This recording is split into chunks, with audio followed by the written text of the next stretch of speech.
500 కోట్ల రూపాయలతో సుమారు 600 పడకల హాస్పిటల్ ఏదైతే 2 సంవత్సరాల క్రితం పల్నాడు నడిబొడ్డులో పిడుగురాళ్ల కతి సమీపాన బ్రాహ్మణపల్లి గ్రామం కామైపల్లి రెవెన్యూ విలేజ్ లో మరి ఈ రోజు మనం చూస్తున్నాం ఒక బ్రహ్మాండమైన మెడికల్ కాలేజ్ హాస్పిటల్ అతి త్వరలోనే రాబోతుంది.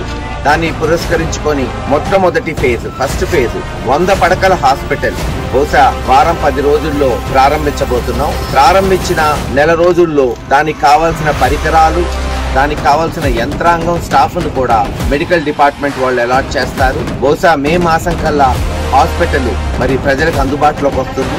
ఈ 100 పడకలే కాదు, అంచెలంచెలుగా వచ్చే 6 నెలలు, నేను చెప్పేది వచ్చే 6 సంవత్సరాలు కూడా కాదు, వచ్చే 6 నెలల్లో ప్రతి 2 నెలలకి 100 పడకలు చేసుకుంటూ పోయి వచ్చే 6 నెలల నుంచి 9 నెలల్లో మనం సుమారు 600 పడకల హాస్పిటల్ మరి అందుబాటులోకి తీసుకురాగలుగుతాం.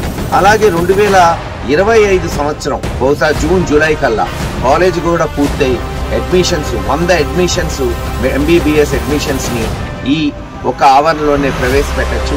ఇలా 2-3 సంవత్సరాలలో దాదాపు 4-5 సంవత్సరాల్లో 500 మంది మరి ఎవరైనా సరే చదువుకోవడానికి బాలికలు బాలురు ఎవరైనా సరే MBBS వైద్య విద్యని చదువుకోవడానికి ప్రాంగణంలో అన్ని వసతులు కల్పించబోతున్నాం. అంతేకాకుండా 600 పడకల హాస్పిటల్ కాలు నొప్పి నుంచి కంటి నొప్పి వరకు, గుండె నొప్పి వరకు, క్యాన్సర్ వంటి చికిత్సలు కూడా ఉచితంగా, ఇంకా ఎవరు కూడా నర్సరావుపేట, గుంటూరు, విజయవాడ, హైదరాబాద్ పోకుండా మన పల్నాడు సెంటర్లోనే హాయిగా ఉచితంగా చికిత్స అందించేటట్టు అన్ని చర్యలు చేపట్టాం.